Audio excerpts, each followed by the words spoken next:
rectora del antiguo régimen y que aún conservaba un alto grado de poder en cuanto concentraba el servicio de educación y también concentraba el registro de quiénes somos los argentinos.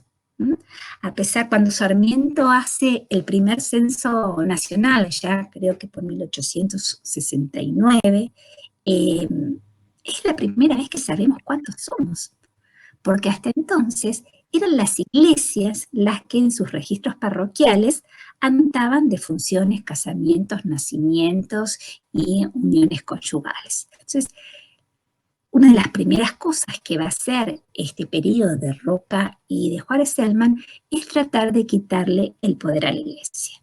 Y entre otras cosas menores, quizá la más importante va a ser la ley de 1884, que es la ley de educación común. Una ley que dice, recuperando los principios salmantinos, la educación en nuestro país será libre, gratuita, gradual, empezará de lo más básico a lo más complejo, y obligatoria y laica. Es decir, no va a haber credo confesional alguno en la impartición de educación básica a los hijos e hijas del pueblo argentino.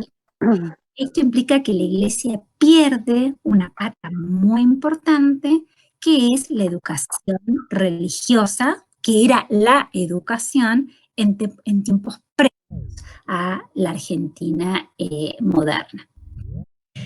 Esta medida, como tantas otras que se tomaron en la Argentina, y yo creo que es una constante de la historia nacional, siempre tiene matices, porque si bien un cimbronazo de la iglesia al perder el monopolio de la educación pública, pudo muy bien reacomodarse instalando escuelas en aquellos territorios donde el Estado argentino estaba recientemente incursionando o donde no había recurso económico para dotar de instituciones educativas a amplias extensiones. Tal es el caso, por ejemplo, de los salesianos de la... Tal es el caso que nosotros pensemos que los que somos de Bariloche tenemos un colegio Don Bosco que posiblemente tenga la matrícula secundaria más numerosa que de cualquier otro colegio público de la localidad. Es decir, en aquellos casos donde el Estado no pudo o no supo llegar, pudo negociar y acordar con órdenes religiosas, principalmente la de salesianos, para que hubiera tanto educación confesional como educación pública, aunque esta fue muy importante en el país en esta época. La otra cosa que hizo Roca fue crear el registro civil, ¿no? Dice, bueno, de ahora en más, todos los movimientos que existan entre nacimientos, defunciones y uniones se van a registrar a través de la burocracia estatal, a través de funcionarios del Estado, no a través de la Iglesia, porque, como bien decía Foucault en otro momento y en otro contexto, el conocer es saber. Y el tener conocimiento da la posibilidad de tomar decisiones teniendo en cuenta variables de realidad y no meras elucubraciones que surgen en algunos escritorios de los gobiernos de turno. Esto le generó una ruptura a Roca entre la iglesia y el gobierno, porque tanto el registro civil como la educación pública fueron dos puntos de rispidez con la curia eclesiástica. La otra cuestión que va a ser Roca fue, y acá podemos recuperar a Oslac, al que hizo el práctico de la estaticidad, definir los límites que tenía nuestro país. Un tema que no tenemos tiempo, pero súper interesante, porque estos límites se definen en un escritorio con un compás, una regla y un papel de plano y lápiz negro, pero cuando lo trataron de delimitar en terreno, la realidad del terreno difería totalmente de aquella que se había hecho en papel cuadriculado. Esto hizo que hubo necesidad de establecer comisiones limítrofes que definieran, bueno, por dónde realmente tiene que pasar. Tal es el caso de la Patagonia y de nuestro Perito Moreno. Vieron que todos le decimos perito y la verdad que uno se preguntaría, bueno, ¿y perito? ¿Qué sería? ¿Perito mercantil? ¿Perito calígrafo? No, en realidad es, perito quiere decir experto, y es experto en cuestiones de límites, porque fue aquel que junto a su par chileno participó en la delimitación de la línea divisoria que pasaría por las altas cumbres y no por las cuencas divisorias de agua como pretendía Chile, para definir que va a pasar a ser Argentina y que va a pasar Chile, rompiendo una larga tradición donde al sur del río Colorado no había ni Chile ni Argentina, sino había territorio y pueblo indígena mapuche. Esta soberanía territorial que se limita en esta época todavía continúa hasta hoy. O sea, todavía hoy la Argentina tiene cuestiones de límites en litigio, ha innumerables ocasiones ha acudido a una bula papal, ha acudido a un laudo arbitral de una potencia extranjera, y aún hoy hay cuestiones que no están delimitadas por estas distancias que existen entre los territorios reales y lo que se decide de acuerdo a reglas que surgen solamente de la enunciación. Cuando Roca va terminando su mandato, había logrado también crear el Banco Hipotecario Nacional, hacer este acuerdo con Chile del 1882, que llevó la tranquilidad de que no iba a haber guerra entre Chile y Argentina por las cuestiones limítrofes. Propone como sucesor a Juárez Celman, pensando que iba a continuar con la misma política que él tenía. Y esto, decíamos en la clase pasada, es bastante loco, ¿no? Porque es el presidente el que elige al presidente y las elecciones legitiman, pero no participan en la toma de decisiones. Así es que Juárez Celman, que es candidato de Roca, se impone a otro candidato que llevaba de la mano un mitre, que llamaba Manuel Ocampo, y que también tenía todo el apoyo de la Iglesia Católica. Esto es un dato interesante porque en esta vez, si bien logra imponer su decisión Roca, existe dentro del propio partido una facción que tenía otro candidato liderado por el mitrismo y que proponía a alguien que estaba dispuesto a reconciliarse con la Iglesia. Como mencionáramos, Juárez Celman en el poder hizo un despliegue maravilloso de Buenos Aires. Buenos Aires se transformó en una ciudad bellísima, con sus palacetes y sus calles, privatiza los servicios públicos, genera una gran especulación, nombra a un montón de funcionarios amigos en puestos claves, se reúne de un núcleo duro que consiente permanentemente en las medidas especulativas y financieras que Juárez Celman va generando.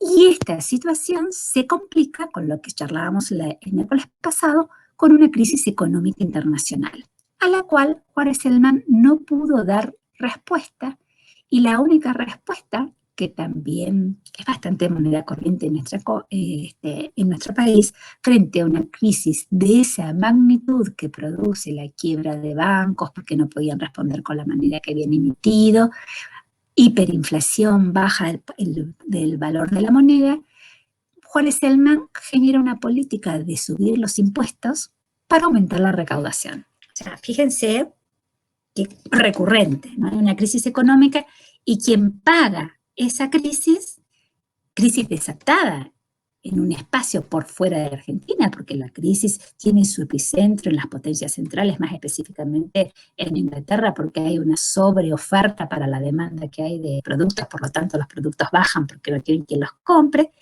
Este aumento tremendo de impuestos internos va a generar un malestar grande en la oposición. Y allá por 1889, o sea, un año antes de que estallara el conflicto, va a formarse comité de tan larga data que todavía hoy sigue resonando en la vida de las personas. Un comité de un grupo muy heterogéneo, formado por jóvenes, por hijos de inmigrantes, por profesionales independientes, por sectores medios que habían logrado ir a la universidad y tener un título, por cierta parte de los grupos militares, que se va a llamar Unión Cívica de la Juventud y que luego va a tener como nombre solamente Unión Cívica. Este grupo bien heterogéneo de personas tenía como 3 puntos claves de defensa. Siempre que un grupo se reúne es bien complejo. Es fácil darse cuenta que tenemos de diferente, pero a veces es difícil saber qué nos une. Y estos muchachos y jóvenes y no tan jóvenes de la Unión Cívica se plantearon en 1889 qué tenemos en común. Y en común tenían 3 cuestiones claves. Por un lado, la defensa de la libertad del sufragio, es decir, la votación no puede ser un como si, una farsa donde están mirando, tengo que decir en voz alta quién voto, donde votan pocos, los que quieren, los que pueden, a los que obligan, y donde de última se interviene la provincia si la elección no resultó como quería quien lo organizó. Libertad de sufragio, que el hecho eleccionario sea un hecho de libertad y no un momento de coerción. Segunda cuestión, respeto a las autonomías provinciales. No puede ser que se centralice la producción, el comercio, la importación, la exportación, la distribución, el consumo, pero también lo político y el poder en la ciudad de Buenos Aires. Y la tercera cuestión, que todavía hoy resuena en el campo del Partido Radical como discurso, es el restablecimiento de una moral administrativa, ¿no? Está la sensación de que hay corrupción, de que hay desorden, de que se han perdido esos espíritus de la generación del 37 y de la línea Mayo Caseros, que se perdió el respeto por los derechos de los ciudadanos y que hay que recuperar la moral porque no puede haber moral no puede haber ninguna recuperación del país porque la política exige de la moral para que sea una buena política. Pero la otra cosa que exigen las revoluciones, más allá de tener un programa como este de la Unión Cívica, es el ejercicio de la fuerza. O sea, las revoluciones en la gran parte de la historia de la humanidad, al menos la occidental, siempre se hicieron a través del ejercicio de la violencia. Y esta también fue una revolución violenta que duró 4 días, que llevó a la renuncia de Juárez Celman, pero que hubo también cientos de muertos, ¿no? Y recuperamos lo que decíamos, esta Argentina no es una Argentina amable, sino es una Argentina que se mueve también con el ejercicio de la violencia. Hubo algunos levantamientos en Corrientes, Salta y Entre Ríos, pero fueron muy prontamente sofocados, y la revolución fue principalmente porteña, es decir, nace en Buenos Aires y su epicentro es en Buenos Aires. La idea que tenía la Unión Cívica es que estos militares que estaban participando del grupo que se levantó iba a sublevarse en todo el país y se iba a adherir como en cascada en cada ciudad de provincia el conato revolucionario. Sin embargo, los militares, salvo los porteños, no participaron de esta revuelta, por lo tanto es prontamente sofocada por el grupo militar que era adepto al gobierno de Juárez Celman. El presidente renuncia Y quien asume es quien era por entonces su vicepresidente, Carlos Pellegrini, que va a tomar una serie de medidas que no van a cambiar en nada la línea político-económica que tenía el país, ¿no? Dicho por algunos autores y dicho de manera bien sencillita como para la palabra, como que Roca fue el chivo, Selman fue el chivo expiatorio, o sea, desapareció la cabeza del gobierno, pero que haya desaparecido a través de la renuncia forzada el presidente de la nación y asuma el vice, no generó ningún cambio muy sustantivo en la vida. Entonces, la pregunta es, pero esta revolución que llevó cientos de muertos, que se hizo en varias ciudades, que duró 4 días, ¿fracasó o tuvo éxito? Si el objetivo era que dimitiera el presidente que renunciara y renunció, ¿quiere decir que se triunfó? Y ahí ustedes van a leer algunos textos muy bonitos, como el de Hilda Sábato, donde dice que la victoria fue parcial porque solo se logró desestabilizar la cabeza del poder, pero no el poder. Que cae es el referente máximo del gobierno, pero no el gobierno. Pero, sin embargo, resulta un hecho histórico muy interesante porque hay 3 cuestiones que pasan a consecuencia de la revolución del Parque o la revolución del 90, lo van a encontrar con los 2 nombres, que marcan senderos e itinerarios de vida política, social y económica argentina. La primera cuestión es que el propio partido opositor que lleva a cabo la revolución se divide una vez que la revolución termina. Y esa es una constante de nuestra historia nacional, ¿no? Cómo por lo general la oposición o las oposiciones generalmente están fraccionadas. Y al estar divididas y partidas en varias, pocas veces tienen fuerza suficiente como para hacerle frente a los gobiernos en ejercicio del poder. La Unión Cívica va a dividirse entre aquellos que deciden acordar con Carlos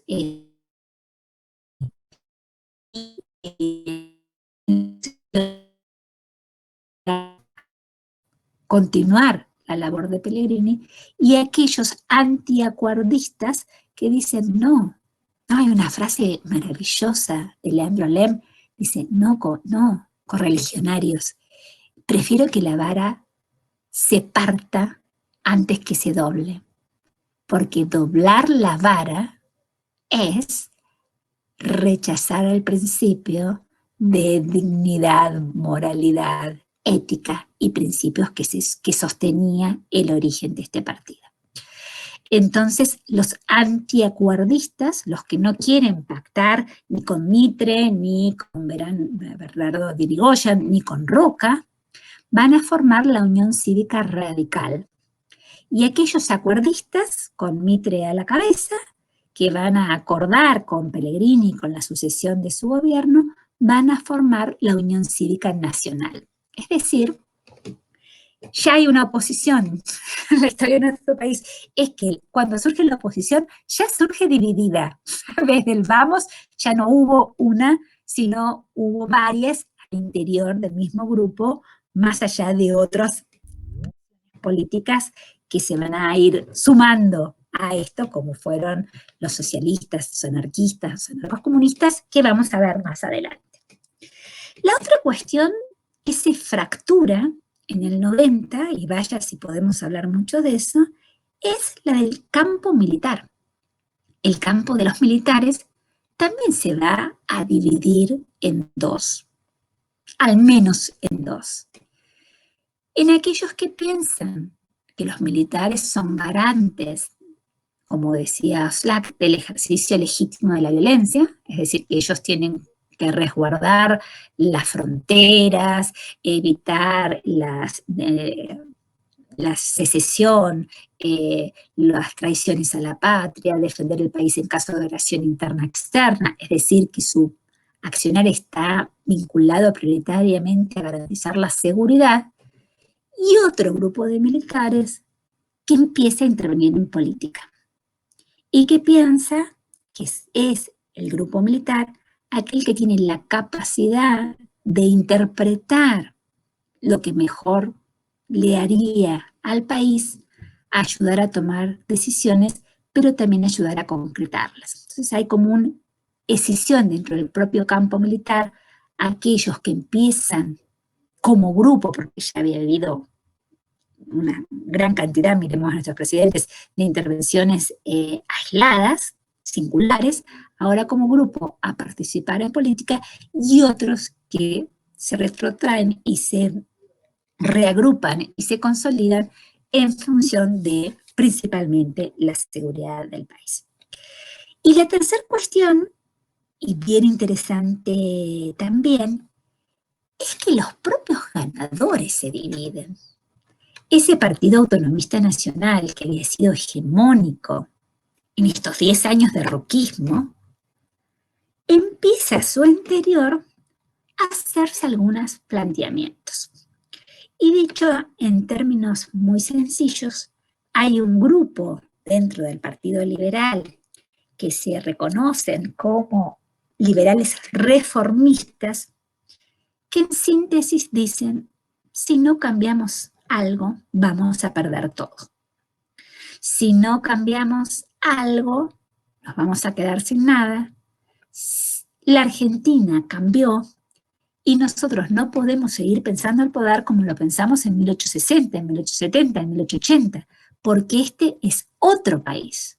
Porque este país del 90, de 4 personas que te cruzabas en Buenos Aires, 3 eran extranjeras. O sea, de 4, 3 eran extranjeras en la ciudad de Buenos Aires. Porque de ese mundo del trabajo, del gaucho errante que trabajaba de conchavo y apurado por la papeleta, ahora hay un grupo de asalariados que van todos los días a cumplir su jornada de trabajo, porque ahora hay asociaciones mutualistas para los inmigrantes, porque hay ahora asociaciones de socorros mutuos, porque empieza desde 1878 a unirse la gente en sindicatos, como el sindicato topográfico, que fue uno de los primeros que se formó en el país. Entonces, dentro del grupo de los liberales, hay un grupo que piensa que hay que modificar algunas cuestiones porque este conservadurismo político, porque este presidente gran elector, porque estos acuerdos de cúpula no podían sostenerse en una Argentina que está en profunda transformación. En las elecciones que le suceden, una vez que Carlos Pellegrini completa el mandado de Juárez Celman, no hay ninguna modificación con respecto a la convocatoria al voto. Entonces, la Unión Cívica Radical va a optar por la abstención. O sea, va a decir, pero no vamos a votar hasta que no haya reglas transparentes de voto, porque si no estamos de alguna manera legitimando las formas en las que se eligen los gobernantes del país. Entonces, la Unión Cívica va a tener en todos estos años una política que va a estar basada también en 3 cuestiones. La abstención electoral, o sea, no participo de la elección, ni con candidatos, pero tampoco voy a votar porque el voto no es obligatorio. Los conatos revolucionarios, o sea, va a haber otros intentos de revolución como en 1903, en 1905, en la pretensión de presionar bajo las armas para cambiar las reglas del juego político, y va a seguir con gran fuerza un discurso de regeneración moral de los argentinos.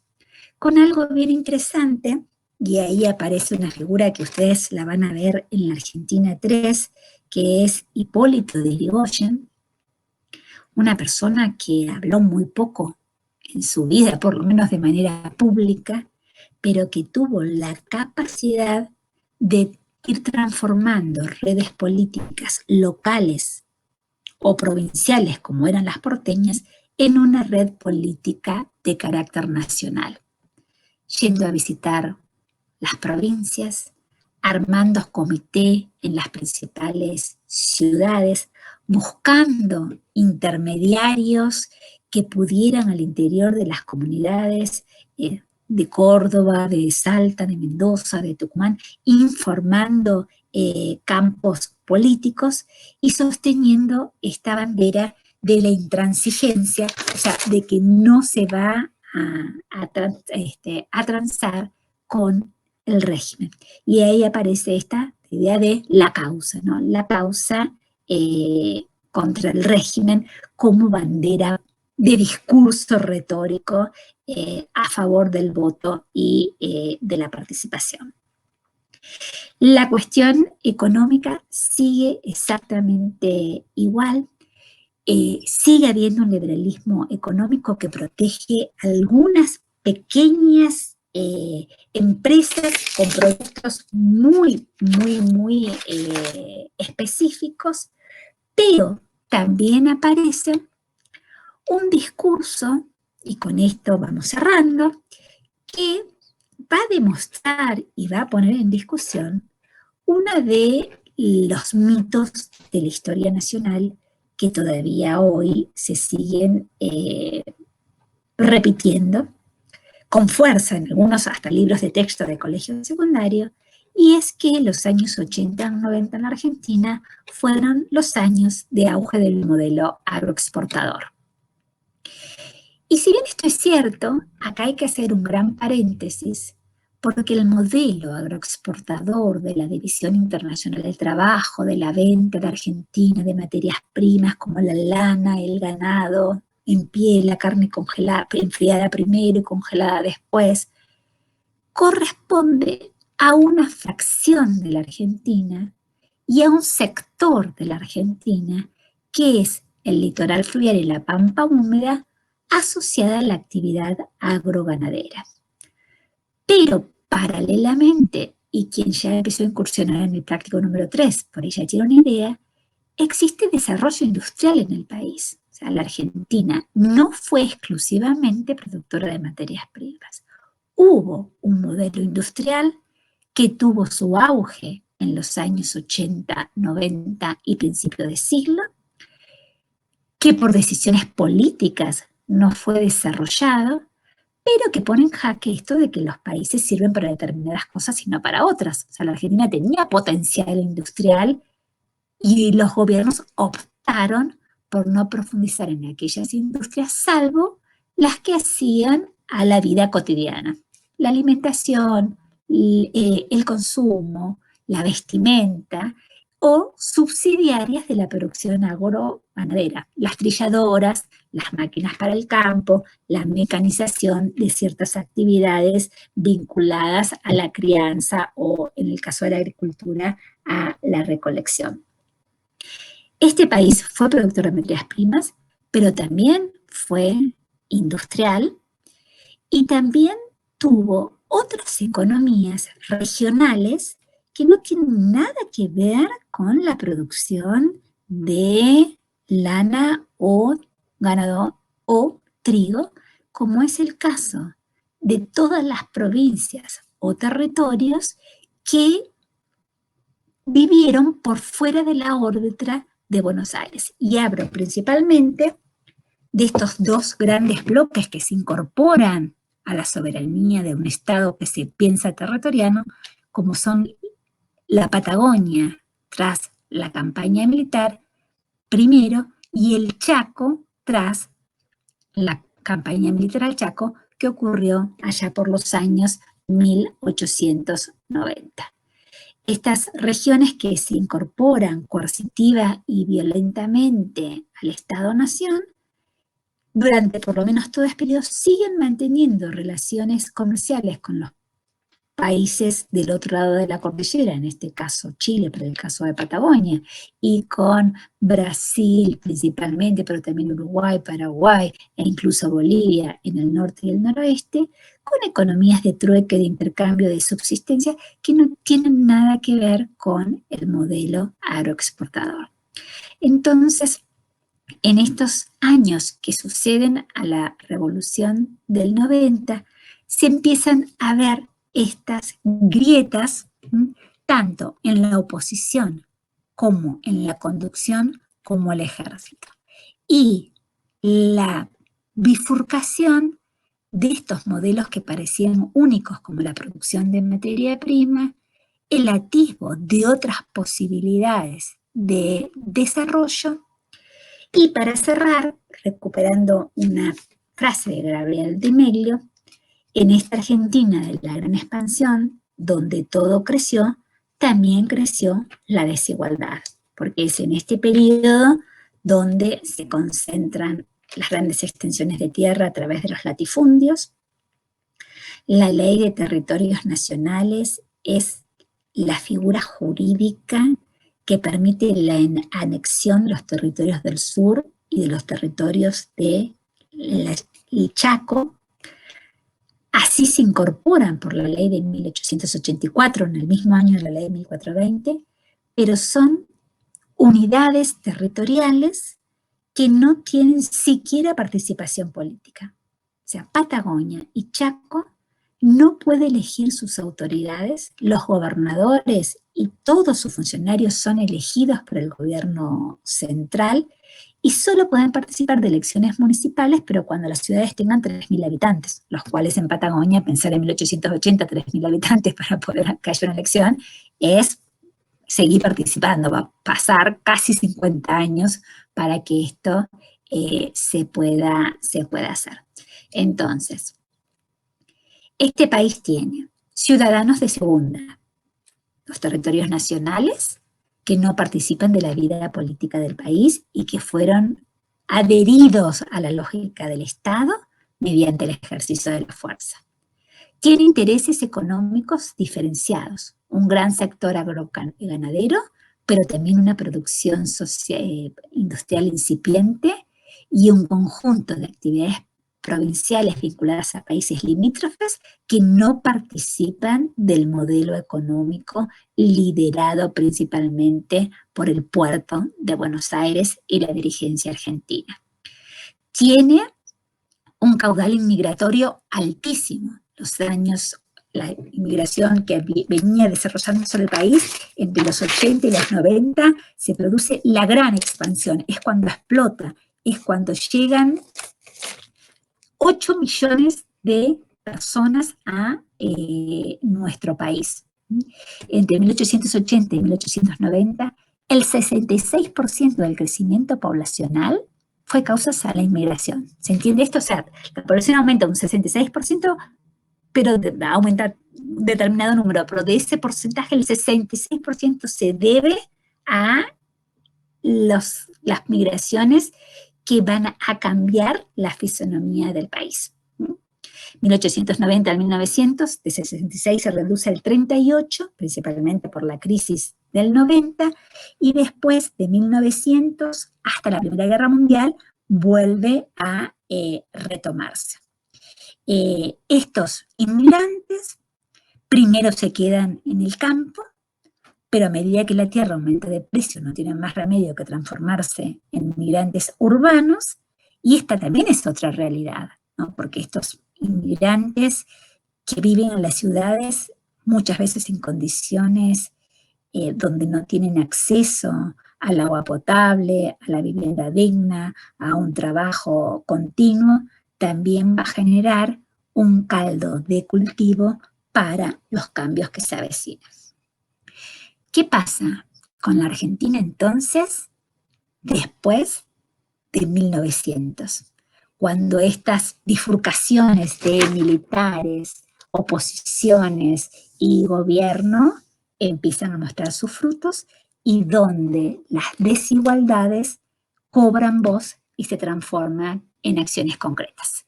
Sobre qué pasa en esta última parte de la materia, hablaríamos dentro de 2 miércoles, si les parece bien y están de acuerdo. ¿Se entendió? Sí, muy bien. Gracias, Laura. Sí, se entendió. Sí. ¿Alguien quiere hacer alguna pregunta, alguna consulta? Por eso quería preguntar. Dale. Sí. Hablabas de crisis de los años 90, ¿no?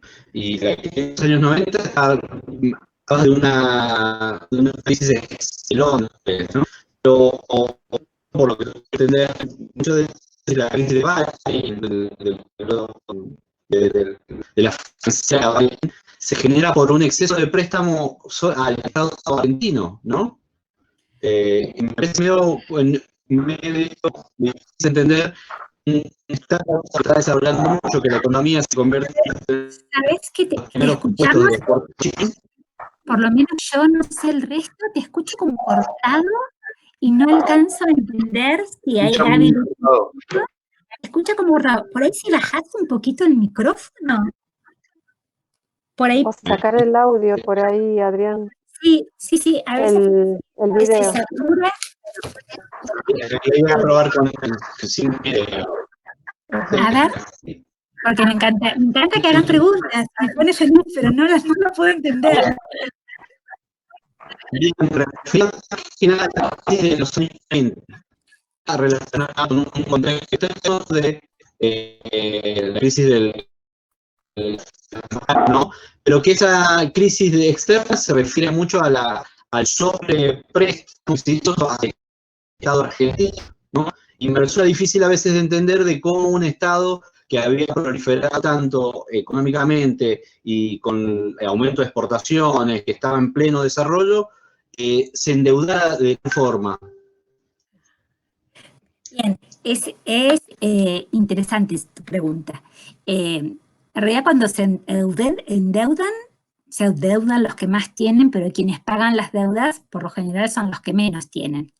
Este estado en expansión incluyó una necesidad de inversión en infraestructura importantísima, entre ellas principalmente la red de ferrocarriles, que fue fundamental para esto, y el asentamiento de algunas empresas, como las empresas frigoríficas, que también permitían el congelamiento y el enfriado primero y el congelamiento de la lana presa. Para lograr este crecimiento en infraestructura, el Estado hizo, y si ustedes se acuerdan del crédito de la Baring Brothers de épocas de Rivadavia, no hay mucho que aportar sobre eso, algunos acuerdos principalmente con Inglaterra, pero también con Alemania y con Estados Unidos, bien beneficiosos para ellos y con poco beneficio para la Argentina, porque nuestro país, por ejemplo, garantizaba un crecimiento mínimo anual para aquellas redes ferroviarias que tenían los ingleses. Eso es, bueno, ustedes nunca van a perder plata y si no llegan a ganar tanto, el Estado va a cubrir un aporte para garantizar la ganancia. El argumento del Estado es que quería garantizar la inversión y para que la inversión se sostenga, los eximía de impuestos, realmente no pagaban impuestos a las ganancias, al menos por lo menos durante los primeros 5 años de asentamiento, y en caso de crisis era el Estado quien garantizaba como un ingreso mínimo, acá ya, el plan de Alberdi, exactamente, ¿no? Esta cuestión funcionó aceitadamente hasta que la crisis en los países centrales hace que estas empresas extranjeras intenten repatriar su liquidez, es decir, lo que ganan, llevárselo y no dejarlo en el país. No hay inversión. Exigen el pago de la segunda actividad que vino de la mano, que es la actividad financiera, que había generado una gran especulación. Es decir, aquel burgués, para usar términos más modernos, que tenía producción agroganadera y que tenía un superávit importante, muchos de ellos invierten en el mundo de las finanzas. Y esos son los que quiebran. O sea, es una deuda externa que en realidad es una deuda privada, ¿no? Donde quien pidió es aquel que le sobró, no aquel que le falta. Pero ¿cuál es el problema? Que el Estado Nacional garantizaba que los bancos pagarían con el Tesoro Nacional. Entonces, el banco, el Estado argentino, se hace cargo de estas crisis económica producto de la especulación financiera que va a generar, como toda crisis, una debacle también en los precios y va a generar hiperinflación. El tema pasa que la manera de resolver esa crisis es apelar a otros sectores que no participaban de este sector comercial y financiero, sino a los sectores medios y de bajos recursos, porque lo que aumenta son los impuestos internos, como por ejemplo los permisos de pastaje, ¿no? Los arrendamientos de la tierra, y eso es lo que genera el gran malestar. Por eso yo terminaba diciendo que esta es una sociedad bien desigual, ¿no? Porque quienes pudieron acumular y participaron de una crisis financiera prontamente van a reacomodarse, pero quienes van a pagar las consecuencias son los sectores medios y de bajos recursos que ven restringido el consumo, que ven restringido el crédito y que ven restringida también la posibilidad laboral, porque como en toda crisis también hay una reducción en la mano de obra asalariada. ¿Se entendió esto? Sí, sí, sí. ¿Sí? ¡Qué lindo que preguntaron! Buenísimo. Bueno, algo más para comentar, ¿alguien empezó a hacer el práctico 3?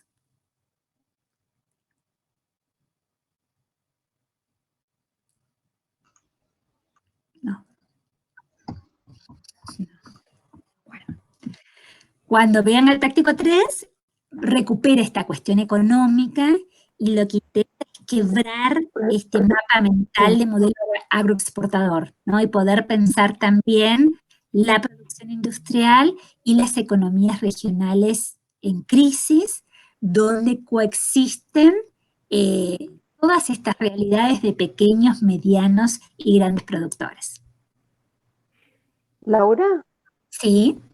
sí, te hago una consulta. Para el práctico 3, vos decías en la consigna tomar el texto de Fernando Rocchi, ¿no es cierto que es obligatorio? Y Sí. decís que se pueden elegir 2 más Sí. a elección. Pero hay 2.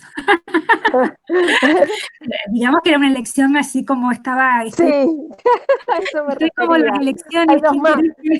¿Quién querés que gane? ¿Viste? Claro. Como el Sí, pan, como sí, el pan. sí, Sí. estoy con un unicato. En realidad, esos textos los pueden sacar de la unidad 3. Sí. Cualquier texto de la unidad 3, hay otros de Rocchi que son muy lindos y que tienen mucho que ver con el que yo elegí para el práctico, que están en los libros de Sudamericana. Vieron que los libros que están completos, los volví a recortar y pegar, pero ahí van a encontrar algunos textos. Pero cualquiera de la unidad 3 que compense esta cuestión económica con lo social y lo migratorio y lo político, sirve. Sí me interesa el de Rocchi,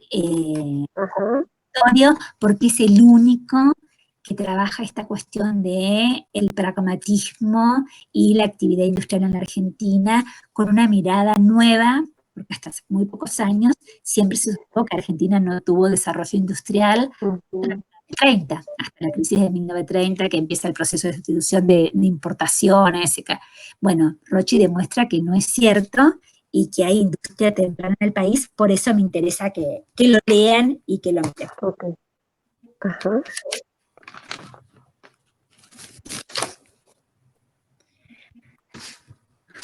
Bueno, ¿algo más?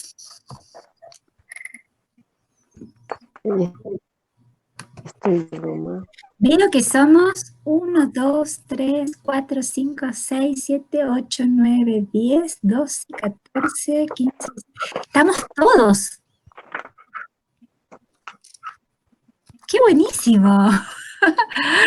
Creo que falta una sola persona, porque está Roy, somos 18 y somos 18 acá, pero Roy que está invitada. Bueno, ¿les parece entonces, si no hay ninguna otra pregunta, siempre el micrófono y el mail y está abierto para cualquier duda que les surja para preguntar?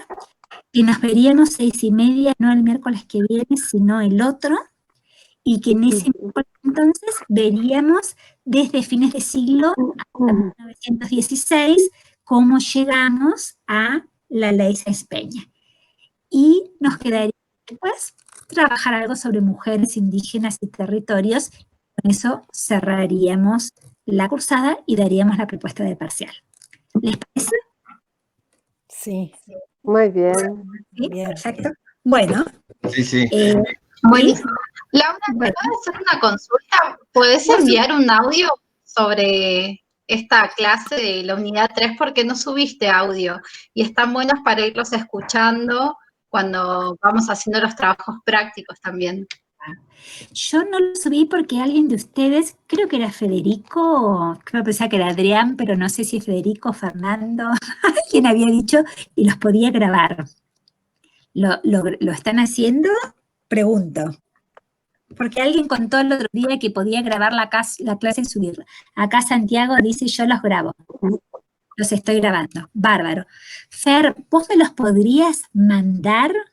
Así yo los cambio a YouTube y los subo en la Petco. ¿Puede ser?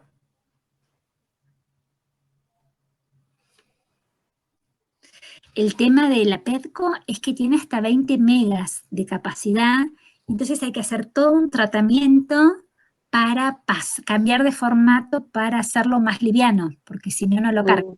Pero ni bien él me los mande, yo los reenvío, ¿sí? Para que ustedes por ahí la puedan escuchar más tranquilos y cualquier duda, nunca la oralidad es tan perfecta como la escritura, siempre hay cosas que uno se olvida o que dice a medias, pero bueno, siempre la posibilidad de volver a preguntarme en aquello que no les haya quedado claro.